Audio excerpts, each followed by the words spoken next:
सब लोगों को इस्लाम में परिवर्तित कर दो, सबको मुसलमान बना दो। इस उद्देश्य को लेकर इस्लाम दुनिया में आया। प्रश्न था कि जो इस्लाम को नहीं मानते उनको इस्लाम के अंदर कैसे लाना। उन्होंने व्यवस्था दी, या तो उनसे युद्ध करो, या उनसे जिहाद करो, या फिर उनको दुनिया से उठा दो। क्योंकि उस विद्यालय से पढ़ने वाले लोगों का मानना है ये अल्लाह ने जो ये दुनिया बनाई है ये सिर्फ इस्लाम को मानने वाले लोगों के लिए बनाई है। जो इस्लाम को नहीं मानता उसको इस्लाम के लोगों को मारने का अधिकार है उस व्यक्ति को। जब ऐसी शिक्षा चली, एक हाथ में तलवार दूसरे हाथ में कुरान, आज वो लोग पहुंचते पूरे विश्व के अंदर 58 कंट्रियां उनकी हो गई। ये उनकी इंटेंशन थी। फिर ध्यान आया ये इतने कट्टर थे, इतने कट्टर है, इस्लाम कभी इस्लाम के मानने वालों का नहीं हुआ। इस्लाम में भी भेद है। हजरत मोहम्मद साहब ने अगर इस्लाम बनाया तो हजरत मोहम्मद साहब को इस्लाम को मानने वालों ने स्वीकार नहीं किया। इसलिए इस्लाम हमारा आपका कभी नहीं हो सकता। अपने ध्यान में लाओ, अपने दिमाग में बैठाओ ये बात।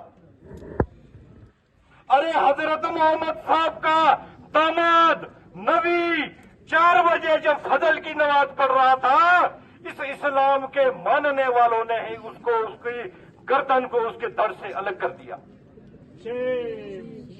इतना ही नहीं रुके, इनका रक्त रंजित इतिहास उसी हजरत मोहम्मद साहब का जिसने इस्लाम दुनिया पर लाया, उनकी बेटी आयशा को जिंदा जला दिया और उनके नवासों को करबला के मैदान में कुरान की आयतों के साथ उनका धड़ उनसे उनके शरीर से अलग किया गया।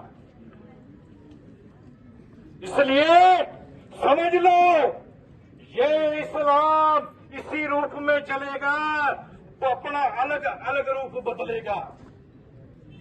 कश्मीरियत का विषय नया नहीं है। यहां बहुत से लोग हैं जिन्होंने इस दंश को झेला भी है, इस दंश में जिए भी है।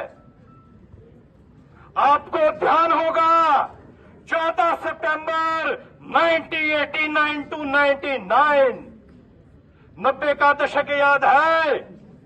कश्मीर के लाल चौक पर जामा मस्जिद से ऐलान हुआ लाउड स्पीकर से कि हिंदुओं कश्मीर खाली करो, अपनी बहू बेटियां यहीं रखो। पुरानी घटना नहीं है। दूसरा नारा दिया मस्जिद से, कश्मीर में चलेगा अल्लाहू अकबर।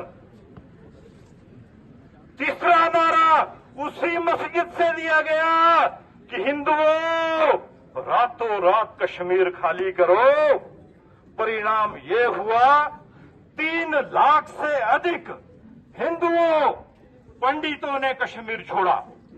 जहाँ हुए बलिदान मुखर्जी, वो कश्मीर हमारा है, अरे वो कश्मीर हमारा है, वो सारे का सारा है।